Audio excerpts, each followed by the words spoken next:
আসসালামু আলাইকুম। গণজাগরণ কণ্ঠ টিভির পক্ষ থেকে সবাইকে স্বাগতম। আপনাদের সাথে আছি আমি মোহাম্মদ শুভ। দিনাজপুর মেডিকেল কলেজ হাসপাতালে ডেঙ্গু রোগী বেড়েছে। দিনাজপুর মেডিকেল কলেজ হাসপাতালে ডেঙ্গু রোগী বেড়েছে। তবে হাসপাতালে ভর্তি রোগীর সবাই ঢাকা ফেরত বলে জানিয়েছে সংশ্লিষ্টরা।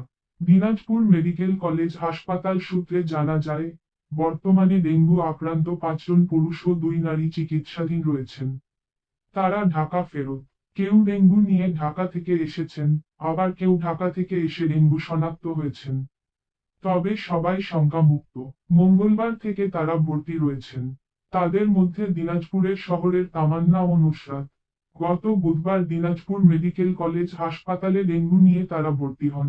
নুসরাত সোমবার ঢাকা থেকে জ্বর নিয়ে দিনাজপুরে আসেন। এরপর মঙ্গলবার পরীক্ষা করার পর শনাক্ত হলে হাসপাতালে ভর্তি হন। একই অবস্থা তামান্নারও।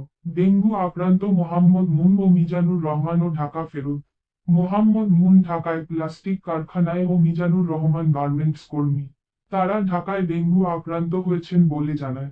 এই ব্যাপারে দিনাজপুর মেডিকেল কলেজ হাসপাতালের পরিসংখ্যান কর্মকর্তা জাহাঙ্গীর আলম জানান, চলতি মৌসুমে জুনে 2 জন, জুলাইয়ে 5 জন, আগস্টে 18 ও চলতি সেপ্টেম্বর মাসে এখন পর্যন্ত ডেঙ্গু আক্রান্ত 32 রোগী হাসপাতালে ভর্তি হয়েছেন। তবে বর্তমানে 7 জন চিকিৎসাধীন রয়েছেন।